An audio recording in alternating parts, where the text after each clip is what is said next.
पहलगाम हल्ल्याचा निषेध आणि जातीय जनगणनेचं स्वागत. बोरदमध्ये भाजप कार्यकर्त्यांची श्रद्धांजली सभा.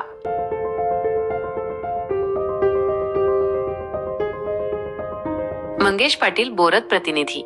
बोरद येथे भारतीय जनता पक्षाच्या कार्यकर्त्यांनी पहलगाम येथील 27 हिंदू पर्यटकांवरील भीषण हल्ल्याचा तीव्र निषेध नोंदवला. या घटनेने संतप्त झालेल्या कार्यकर्त्यांनी दोषींवर कठोर कारवाईची मागणी केली. त्याचवेळी पंतप्रधान नरेंद्र मोदी यांनी घेतलेल्या ऐतिहासिक जातीय जनगणनेच्या निर्णयाचे जोरदार स्वागत केले. बोरदच्या मुख्य बाजारपेठेत सायंकाळी झालेल्या श्रद्धांजली सभेत भाजप कार्यकर्त्यांनी हल्ल्यातील मृतांना भावपूर्ण श्रद्धांजली अर्पण केली. या घटनेतील दोषींना कठोर शिक्षा मिळावी अशी मागणी त्यांनी एकमुखाने केली.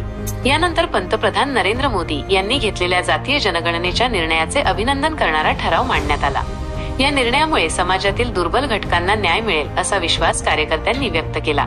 या कार्यक्रमात तळोदा तालुक्याचे भाजपचे नवनिर्वाचित अध्यक्ष दरबारसिंग पाडवी यांचा सत्कार करण्यात आला. यावेळी नंदुरबार जिल्हा महामंत्री बळीराम पाडवी, भाजप तालुका अध्यक्ष दरबारसिंग पाडवी, विधानसभा प्रभारी नारायण ठाकरे, माजी तालुका अध्यक्ष प्रकाश वळवी, दारासिंग वसावे, रायसिंग मोरे, रवींद्र बिलाव, दीपक जाधव, रवींद्र वरसाळे, बैसिंग पवार, विनोद पवार, संतोष डोडरेसह असंख्य भाजपाचे कार्यकर्ते उपस्थित होते.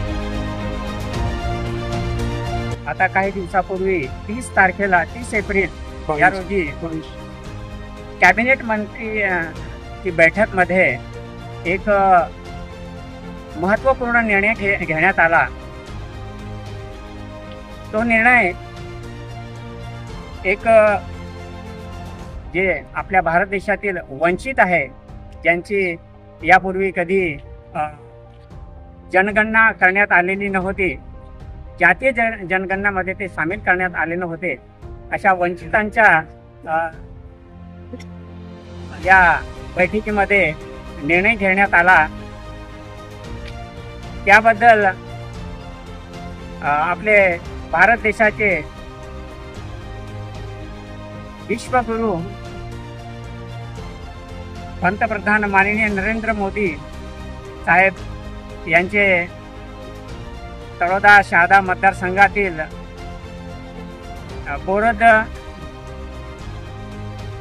येथील ग्रामस्थ व उपस्थित कार्यकर्ते या सर्वांतर्फे माननीय नरेंद्र मोदी साहेबांचे खूप खूप आभार मानतो, धन्यवाद देतो. कारण जातीय जनगणना ही 1931 मध्ये प्रथमच इंग्रज काळामध्ये झाली होती. त्याच्यानंतर